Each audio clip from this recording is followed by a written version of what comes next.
বান্দার হক জমি দুনিয়াতে থাকতে যার হক তার সাথে রফা দফা করে কবরে যেতে হবে। এটা সহি, তোমরা মানো আর না মানো, এটাই সত্য 100%।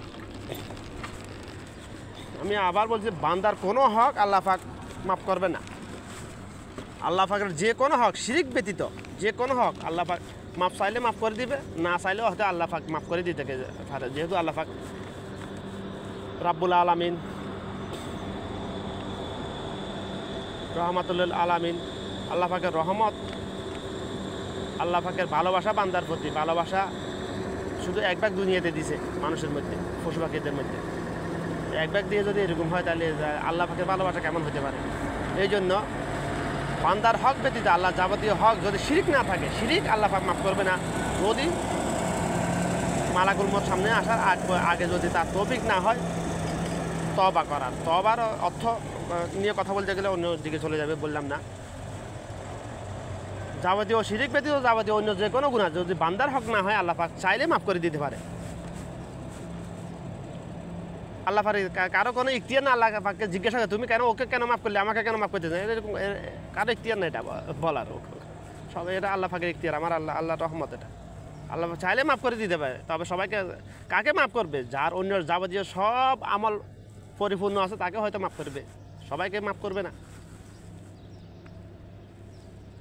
যারা জাহেল, আলেম সুরতে জাহেল, ধর্ম ব্যবসায়ী, তাদেরকে কি মাফ করবে? মাফ করবে না। যারা সাধারণ মানুষ, যারা গুনাহকে গুনাহ মনে করতেছে না, যারা মুসলমান হতেছে না, আল্লাহ পাক বলছে তোমরা ইমানওয়ালা না হয়ে আমার কাছে এসো না, এটা বলে না। আল্লাহ পাক বলছে তোমরা মুসলমান না হয়ে আমার কাছে এসো না। ইমানওয়ালার অর্থ হলো যে ওইদিকে গেলাম না আমি, তো গীবত তদরূপ হক। যেরকম আমি যদি কারো সম্পদ, কোনো এতিমের হক, আমি কিংবা আমার কোনো এক ভাইয়ের হক সম্পদ যদি আমি ক্ষমতার অপব্যবহার করে ঘায়ে জোরে যদি সম্পদ লুণ্ঠন করে, আত্মসাৎ করে, যদি এটা যেরকম আল্লাহ পাক মাফ করবেন, সে মাফ করবে না। যার হক সম্পদ সে তো মাফ করবে না, এটা চিরসত্য, কোনো অবস্থায় মাফ করবে না। এটা এরকম লোক কজন আছে ফেরেশতা দুনিয়াতে। তদরূপ আমি যদি কারো গীবত করি, আপনি যদি কারো গীবত করেন, এই গীবতের গুনাহটা যার গীবত করেছি তার কাছে যতক্ষণ মাফ চাইব না ততক্ষণ আল্লাহ পাক মাফ করবে না। আউযুবিল্লাহি মিনাশ শাইতানির রাজিম, নাউযুবিল্লাহ, নাউযুবিল্লাহ। কিন্তু এমন কোনো দুনিয়াতে এমন কোনো ফেরেশতা তো নাই, মানুষের কথা বলতেছি, যে মানুষের গীবত করবে আবার তার কাছে যায় মাফ চায়, ভাই আমি তোমার গীবত করেছি আমাকে মাফ করে দিও, এরকম কোনো ফেরেশতা আছে কি আসলে দুনিয়াতে? নাই। কিন্তু আমার ক্ষেত্রে আমি অনেক ক্ষেত্রে অনেক সময় বলেছি, আমি ভাই আমি এরকম তোমার ব্যাপারে এরকম কথা বলে ফেলেছি, মাফ করে দিও।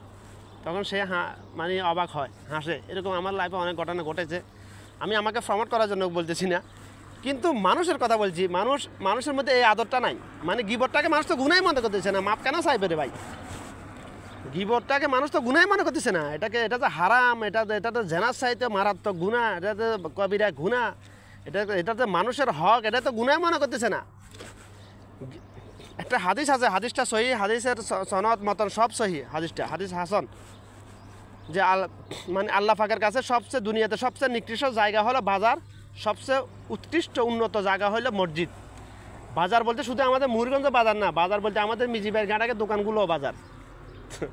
বাজার বলতে আবার অনেকে বলতে আমি তো বাজারে এত বেশি যাই না, মিজিবাইয়ের ঘাটাকে দোকানে না, চা দোকানে যাই না, বসে থাকি না। বাজার বলতে মুরগঞ্জ বাজার দোকান না, মুরগঞ্জ বাজার আমাদের দেশে যেরকম বাজার আছে ওইরকম বাজার তো আরব গালফের কোথাও নাই। এখানে সব আলাদা আলাদা ব্রোহা মহল করল। যার যে কোনো বাড়ির সামনে চায়ের দোকানটাই বাজার। তো গীবত হয় কোথায় বেশি? পুরুষ দ্বারা গীবত হয় কোথায় বেশি? চায়ের দোকানে। মেয়ে লোকের দ্বারা গীবত হয় কোথায় বেশি? ঘরের ভিতরে। গীবত হারামের অনেকগুলো কারণ আছে। গীবতকে কেন আল্লাহ পাক এত কঠোরভাবে হারাম করেছেন, এটার পিছনে তো অবশ্যই কারণ আছে না ভাই?